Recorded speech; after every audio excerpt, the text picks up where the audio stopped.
தேவனுடைய நாமத்திற்கு மகிமை உண்டாவதாக. அன்புக்குரியவர்களே, ஒன்று இல்லை என்கிற ஒரு குறைபாடை அவள் அறிகிறாள். அதை இன்னொருத்தர் சுட்டி காட்டுகிறார்கள், வேதனைப்படுத்துகிறார்கள், புண்படுத்துகிறார்கள். அப்படி இருக்கும் பொழுது அவளுடைய இருதயம் மிகவும் விசனப்படுகிறது. நீங்களும் நானும் தான் இருக்கிறோம்.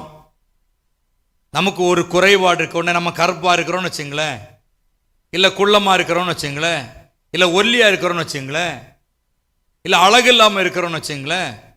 இதை சொல்லி யாராவது இல்லாத ஒன்றை சொல்லி நம்மை கிண்டல் செய்யும் பொழுது, பரிகாசம் செய்யும் பொழுது, நம்மை அவமானப்படுத்தும் பொழுது நமக்கு துக்கம் வருமா வராதா? வரும். அதே ஒரு சூழ்நிலை இல்லாத ஒரு காரியத்தினாலே அன்னாளுடைய இருதயம் மிகவும் விசனப்படுகிறது. நான் உங்களை பார்த்து சொல்றேன், இல்லாதவைகளை ஒன்றை குறித்து நீங்கள் விசனப்படுறீங்கன்னா உங்களை தேற்றுகிற ஒருவர் பரலோகத்தின் ஆண்டவர் இந்த பகல் காலம், இந்த காலை வேளையில உங்களை தேற்றும்படி அவர் உங்கள் அருகில் இருக்கிறார். உங்கள் இல்லாததை குறித்து அவரோடு சொல்லுங்க, உங்கள் பாரத்தை அவரோடு சொல்லுங்க, உங்கள் துக்கத்தை அவரோடு சொல்லுங்க, உங்கள் பாடுகளை அவரோடு சொல்லுங்க.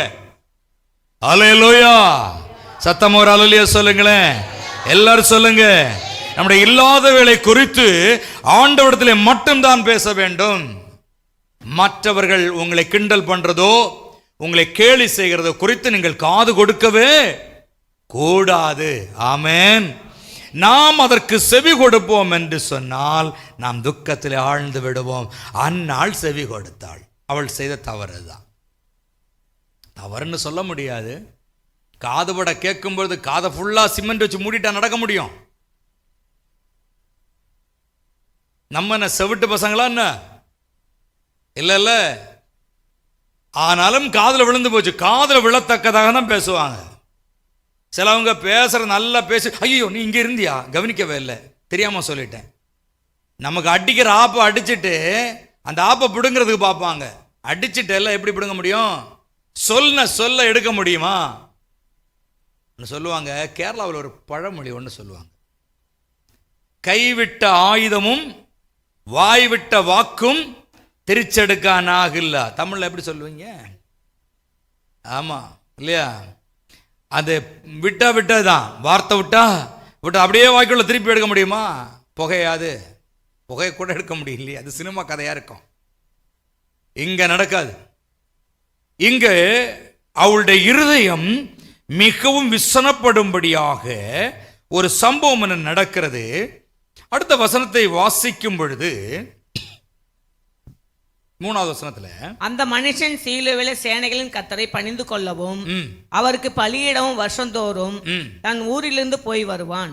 அங்கே கர்த்தரின் ஆசாரியனான ஏலியின் 2 குமாரத்தியாகிய ஓப்னியும் பினோகாவும் இருந்தார்கள்.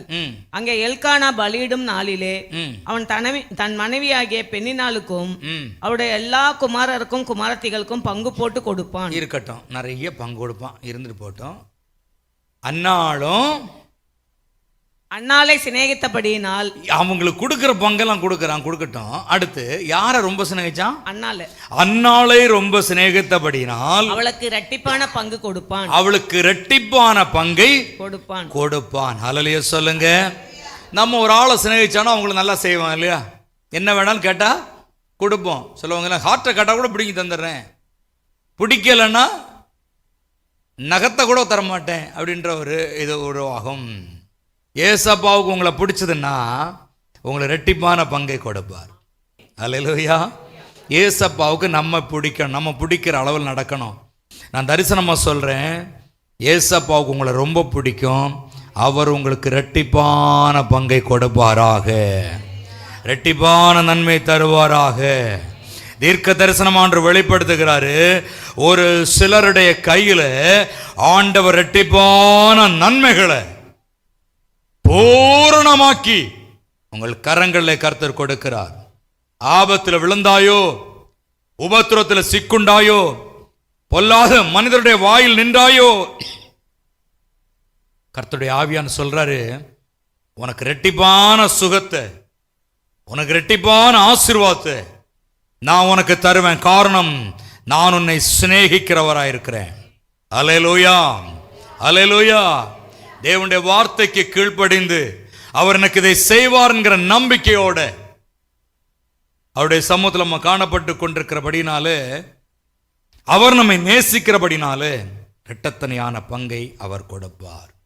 அன்னாளை சிநேகித்தபடினாலே 5ஆம் வசனம் சொல்லுது, அன்னாளை சிநேகித்தபடியினால் அவளுக்கு இரட்டிப்பான பங்கை கொடுப்பான். கர்த்தரோ அவள் கர்ப்பத்தை அடைத்திருந்தார். ஆனா ஒரே ஒரு சம்பவம், நீ நல்லா கொடுக்கிற, ஊட்டுற, வாயில கூட வாரி ஊட்டுற, ஆனா ஒரு குறை இருக்கு. என்ன குறை?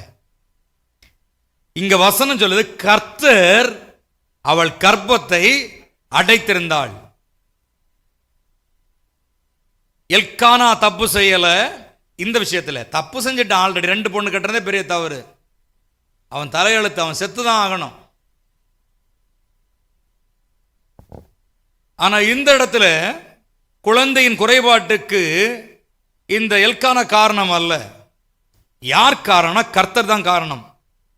கர்த்தர் கர்ப்பத்தை அடைத்திருந்தார். அப்ப கர்த்தர் அடைப்பாரான்னு கேட்டா அடைப்பார். கர்த்தர் வியாதியை கொடுப்பார்னா கொடுப்பார். கர்த்தர் சோதிப்பார்னா சோதிப்பார். சோதித்ததுக்கு அப்புறம் சுத்த பொன்னாக விளங்குவோம். ஆமென். அடைப்பார், அடைப்பார். அப்புறம் திறக்கும் பொழுது அடைச்சதுக்கும் சேர்த்து வட்டியும் பலிசையுமாக தேவன் திரும்ப கொடுப்பார். ஆமென். ஹல்லேலூயா. தேவனுடைய நாமத்திற்கு மகிமை உண்டாவதாக. அருமையான கர்த்தருடைய பிள்ளையே, இந்த இடத்துல கர்த்தர் அடைத்திருந்தார் என்று வேதம் சொல்லுகிறது. அதனால 1 சாமுவேல் 1ஆம் அதிகாரம் 6ஆம் வசனத்தில் அவளுடைய சக்களத்தின் வேலையை பாருங்க.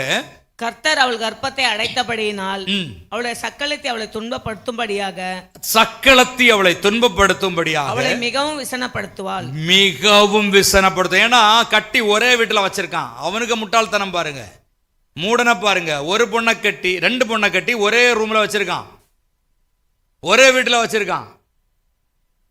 2 பேருடைய சாபத்தையும் வாங்கி பிடிக்கிறான். அது ஏதோ ஒருத்தி தெரிஞ்சு வந்தாளா, தெரியாத 2 வந்து சேர்ந்தாளான்னு தெரியல. இது கதை வேற, முன்னாடி உள்ள கதை.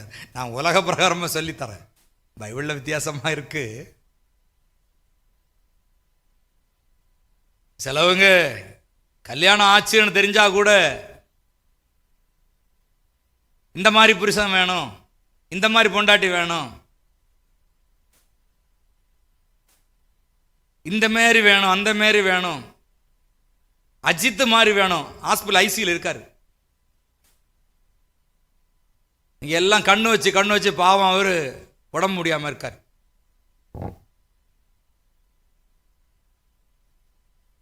தேவ பிள்ளையே, நமக்கு எந்த மாதிரி அந்த மாதிரி தான்.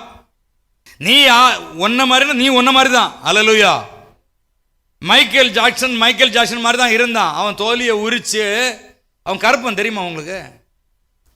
அவன் கருப்பன், அவன் தோலை உரிச்சு. என்னம்மா வரட்டும் வருவாங்க, இப்படி தான் வருவாங்க. என்ன பண்ண முடியும்? நம்ம யாரும் எதுவும் சொல்ல முடியாது. ஏன்னா அவங்களுடைய வசதிக்கு ஏற்றபடி தான். இப்போ சபைக்கு ஏற்றபடி நீங்கள் கிடையாது, உங்களுக்கு ஏற்றபடி தான் சபை. பாஸ்டரா கொஞ்சம் பொறுத்துக்கோங்க, கொஞ்சம் வெயிட் பண்ணுங்க.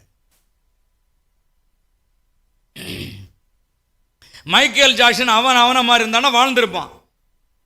அவன் தோலை உரிச்சு, ஊசிகளை ஏற்றி, எல்லாத்தையும் ஷைனிங்காக, எல்லாம் இப்போ உலகமே ஷைனிங் தான் இல்லையா? ஒரு கல்யாண வீட்டில் சும்மா புடவை கட்டின்னு போ, ஒருத்தன் மதிக்க மாட்டான். அப்படி ஜிங்குன்னு போய்ப்பாரு, கழுத்தில் தொங்க செயினும் போட்டு போய்ப்பாரு. உனக்கு முதல் சீட் இருக்கா இல்லைன்னு பாரு, பக்கத்தில் இடம் இருக்கா இல்லைன்னு பாரு.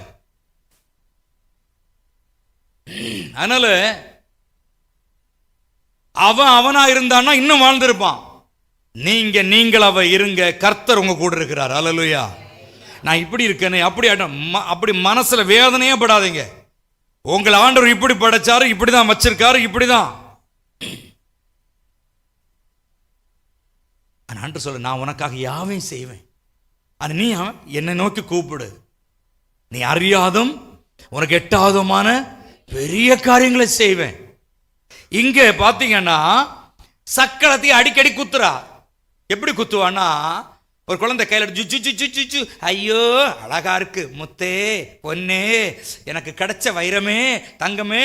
இங்க அன்னாள் இருக்கிறா, அவளுக்கு குழந்தை இல்லை. அவள் வயறறியும்படியாக கண்ட நாய்களுக்கெல்லாம் இல்லாத கடவுள் எனக்கு கொடுத்தாரு. புரியுதா உங்களுக்கு? இந்த மாதிரி வார்த்தை பேசும் பொழுது இல்லாதவர்கள், இப்போ உனக்கு 1,00,000 ரூபா கையில் பணம் இருக்கு, எனக்கு கடவுள் கொடுத்தாரேன்னு கொஞ்சம் அப்படி இருப்பாங்க. இல்லாத பக்கத்தில் பணம் இல்லாதவனுக்கு வயிறு எரியுமா எரியாதா? உன் பிள்ளை ஸ்கூல்ல கடைசி ராங்க் வாங்கினான், பக்கத்து வீட்டு பிள்ளை ஃபர்ஸ்ட் ராங்க் வாங்கினா, உனக்கு என்ன? அவன் வந்து சொல்லுவா, என் குழந்தை ஃபர்ஸ்ட் ராங்கு உடனே அந்த இடத்துல அப்படியா ஃபர்ஸ்ட் ராங்க இப்படி அவர் கொஞ்சம் அங்கிட்டு போன, எனக்கும் இருக்க தரித்தலை பிடிச்சது அந்த அது பாரு, அது இளவு எப்படி இருக்குது, ஒரு வசதி கூட இல்லை, மூஞ்சிய பாரு, ஃபர்ஸ்ட் ராங்க் வாங்கியிருக்கு, என் பிள்ளை தரித்திரம், கடவுளே வயிறு எரிமாரியாதா? இதை மாதிரி வெறுப்பேத்தினது யாரு? சக்களத்தி அன்னாள் இடத்துல வந்து குழந்தை காட்டி தாளாட்டி ஆளாட்டி, எனக்கு கொடுத்த செல்வமே, எனக்கு கிடைத்த செல்வமே புருஷனால் வந்தது, என் கணவனால் வந்தது. இதனாலே இவளுடைய ஆவியில மிகவும் விசனப்பட்டாள். அல்லேலூயா சொல்லுங்க.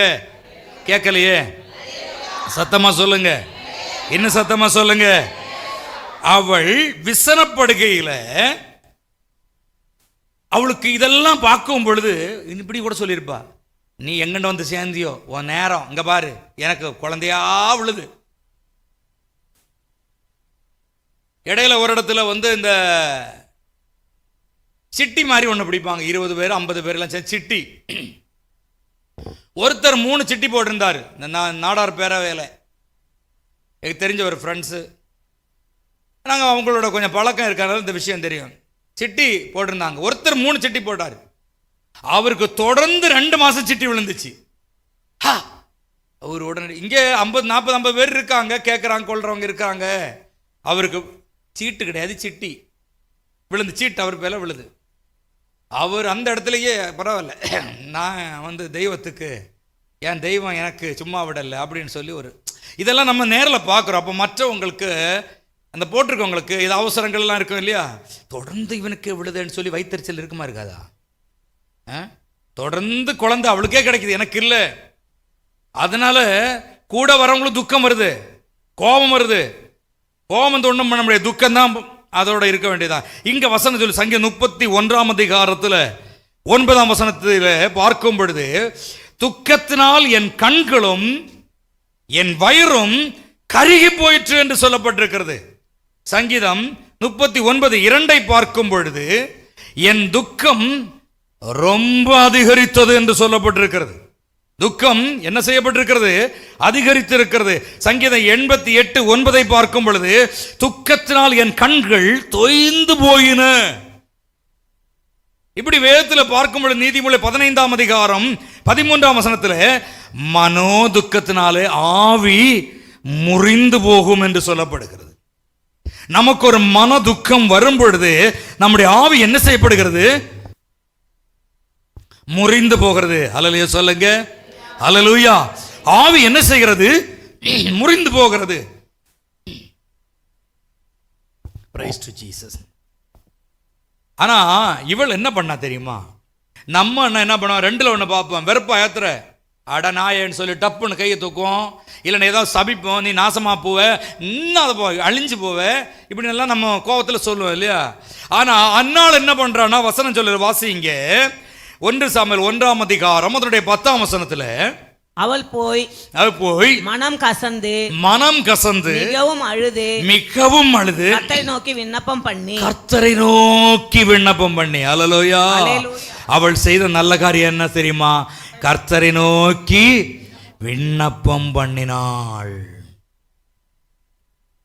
அவ அழுதா, துக்கப்பட்டா. அவன் அழாதேன்னா தேற்றவனா இருக்கிறான், ஏன் அழுறேன்னு கேட்குறான், எதுக்கு ஏன் விசனப்படுறேன்னு கேட்குறான். விஷயத்தெல்லாம் சொல்கிறாங்க, அறிந்தாங்க. சரி, கணவன் தன் வழிக்கு விட்டு போகிறான். அடுத்து இவர் செய்கிற ஒரே காரியம், கர்த்தரை நோக்கி மனம் கசந்து விண்ணப்பம் பண்ணினாள். யார்கிட்ட? விண்ணப்பத்தை கேட்பவரே, கண்ணீரை காண்பவரே, குழந்தையை தருபவரே, ஸ்தோத்திரம் ஏசையா. விண்ணப்பத்தை கேட்பவரே, கண்ணீரை காண்பவரே,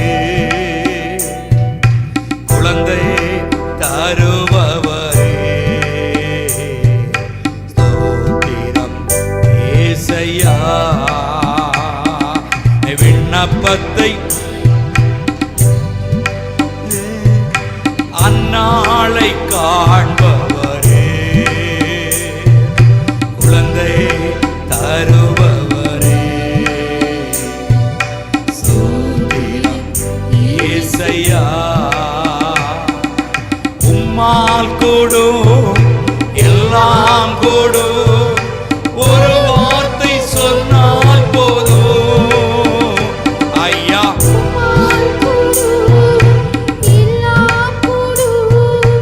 ஒரு வார்த்தை சொன்னால் போதும் ஐயா, ஒரு வார்த்தை சொன்னால் போதும் ஐயா, ஒரு வார்த்தை சொன்னால் போதும். விண்ணப்பத்தை கேட்பவரே,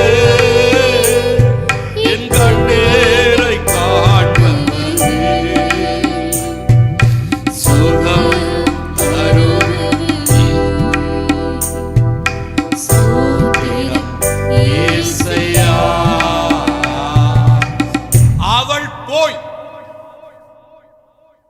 அவள் போய் மனம் கசந்து இன்னைக்கு அவ வீட்டுல நம்ம போயிட்டா, எங்க சபைக்கு போயிட்டா. நீங்க எங்க வந்திருக்கீங்க? எங்க இருந்து எங்க வந்திருக்கீங்க? எங்க வீட்டுல இருந்து ஏசப்போட வீட்டுக்கு சபைக்கு வந்திருக்கோம். நீங்க எதுக்கு வந்திருக்கீங்க? வேடிக்கை பார்க்கவோ இல்லை இது இப்படி போய் தான் ஆகணும்னு ஒரு கட்டளை இருக்கு? எதுக்கா? நம்ம வந்திருக்கிறது பல நோக்கம் உண்டு. கட்டளையும் நான் கீழ்ப்படுகிறேன், ஓய்வுனால நான் மிஸ் பண்ணலை. ரெண்டாவது, நான் போய் அவர்கிட்ட போய் எல்லாத்தையும் சொல்ல போறேன். ஒரு வீட்டில் 2 பிள்ளைகள் இருக்குன்னு வச்சுங்களேன். எனக்கு 2 பிள்ளைங்க, 2 பிள்ளைங்க உங்களுக்கு இருக்குன்னு வச்சுக்கலாம். 2க்கு மேலே 3க்கு மேலே இருந்தால் கூட கொஞ்சம் கஷ்டம்தான். அப்படி இருக்குதுன்னு வச்சுக்கோங்களேன். அப்பா அம்மா 2 பேரும் கடமை காரியங்களுக்காக இல்லை ஏதோ மார்க்கெட்டுக்கோ இல்லை ஃபங்க்ஷனுக்கோ கல்யாணங்களுக்கோ எங்கேயாவது போயிட்டாங்க. அப்பா அம்மா வீட்டில் 2 இருக்கோம்ல, கொஞ்ச நேரம் விளையாடிட்டு இருக்கோம், கொஞ்ச நேரம் பேசிகிட்டு இருக்கோம், கொஞ்ச நேரம் செல்ஃபோன் பார்க்கும். இந்த செல்ஃபோன் பார்க்குற நேரத்தில் கூட பிடிச்சது அப்படி பார்த்துட்டு இருக்கு. இனிமேல் 2 வந்து பக்கத்தில் சேர்ந்துருக்கும். ஒன்றுக்கு இருதயத்தில் பிசாசு புகுந்துரும். 2 நல்லா ஜாலியாக பார்த்துட்டு இருப்பாங்க. உடனடி அவருக்கு ஒருத்தருக்கு லைட்டாக போர் அடிச்சா தள்ளுவார். தள்ளுவிட மற்றும் இந்த நாய்க்கு சாப்பாடு வைக்கும் 2-3 நாய் உள்ள இடத்துல பார்த்துருக்கீங்களா? தலை வந்து எல்லாமே போடும். உடனே நடுவில் இருக்கவனும் இதே மாதிரி இந்த பிள்ளைகள் ஒரு கொஞ்ச நாளைக்கு முன்னாடி எல்லாம் இப்போ எல்லா பிள்ளைகளுக்கும் ஒரு பிள்ளை வீட்டில் ஒரு 4 பிள்ளைன்னா 4க்கும் செல்ஃபோன் இருக்கு. ஒரு 3 ரூம்லையும் டிவி இருக்கு. முன்னாடி எல்லாம் ஒரு வீட்டுக்கு ஒரு டிவி, அது கலைஞர் டிவியா இருக்கும். இவ்வளவு புஷ்னு ஒன்று இருக்கும். அதுக்கு ஆயா ஒரு போட்டி சீரியலுக்கு. பிள்ளைகள் இருப்பாங்க, பொம்மைக்கு மோட்டோ பட்டலுவோ இல்லை ஜிஞ்சனோ, அப்புறம் டோரிமானோ ஃப்ளோரிடாவோ ஏதோ ஒன்று, அதுக்கு ஒரு சண்டை நடக்கும். எனக்கு இது போடு. இனி ஒருத்தர் கொஞ்சம் வயசான சொல்லுவாங்க, செய்தி போடு, அரசியல் தெரிஞ்சவங்க எல்லாம் அது போடு, நியூஸ் போடு, லூஸுகள் நியூஸு. இப்போ இன்னும் ஒரு சில ஸ்போர்ட்ஸு, என்ன மாதிரி ஆட்கள்லாம் ஸ்போர்ட்ஸு விரும்புறது. இனி ஒரு சில ஆட்கள் சினிமா போடு, இன்னும் ஞாயிற்றுக்கிழமை ஒரே ஒரு சினிமா போயிட போகுது. இப்படி அந்த வீட்டுக்குள்ளேயே ஒரு சண்டை நடக்கும். சரி, அதெல்லாம் விடுங்க. இப்படி அப்பா அம்மா வெளியே போயாச்சு. இங்கே வரும்போது மூத்தவன் இருப்பான் இல்லை, அவன் கொஞ்சம் கில்லாடியாக இருப்பான். மூத்தவன் வளர்ந்துருப்பான், கில்லாடியாக இருப்பான். அவன் என்ன பண்ணுவான்னா நறுக்குன்னு ஒரு கொட்டு கொடுப்பான். அது நையணும், கையில் இருக்க வாக்கி தூக்கி அடிக்கும். பெருசு தூக்கி டமான்னு ஒன்று அடிக்கும். அப்புறம் இதால் அடிக்க முடியும். அம்மா வரட்டும், அப்பா வரட்டும். வந்த உடனே அந்த சம்பவங்களை சிலது இப்படி அது வரைக்கும் அப்படி அழாத பிடிச்சி வச்சுட்டே இருக்கும். அப்பா அம்மா காதல்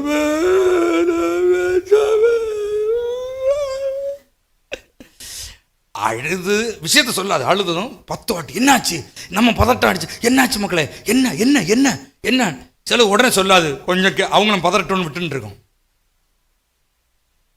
நம்ம உடனே சொல்லாதுங்க.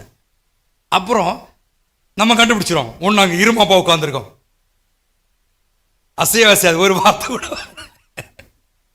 அப்போ நமக்கு தெரியும் ஏடா கூட இதுவே பண்ணிட்டு உட்கார்ந்துருக்குது. ஆனால் இதுவும் காரணமாக தான் இருக்கும்னு நமக்கு தெரியும். இருந்தாலும் அழுகுற பிள்ளைகளை திறந்து தேற்றணும். எங்கள் வீட்லேயும் நடக்கும், அதான் சொல்லித்தரேன். ஏகப்பட்டது நடக்கும். ஏன் நான் இந்த மற்ற ஆதியிலே தேவன் வானத்தை எம்பும் படைத்த ஆதியிலே தெய்வம் எனக்கு ஒரு ஆண்டவர் எனக்கு ஒரு மனைவியை கொடுத்தார்.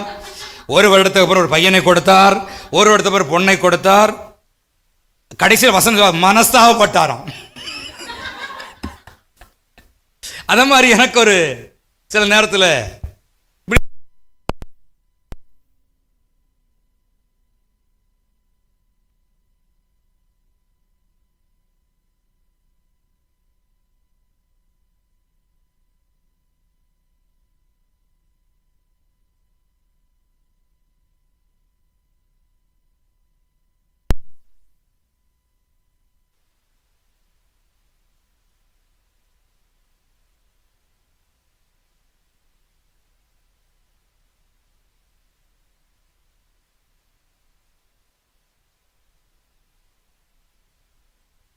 அவ இறங்கி நான் ஒரு புடவை கட்டிட்டு வந்து அவ என்ன பார்க்கறது பார்த்தா அவ கண்ணே என் மேல போட்டு அவ கண்ணே எரிஞ்சு போன கடவுளே இப்படி ஜெபிக்கிறவங்களும் இருக்காங்க.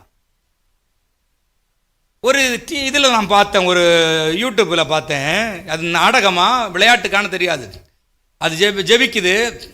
என் மருமக ரொம்ப மோசம் கடவுளே, ரொம்ப மோசம். அவ அப்படி ஏதோ ஒரு அப்படி ஒரு சாபம் விட்டு ஒரு ஒரு ஒரு இதை பார்த்தேன் நான். அது ஸ்டேஜ் மேலே தான் அந்த இது காரியம் நடக்குது.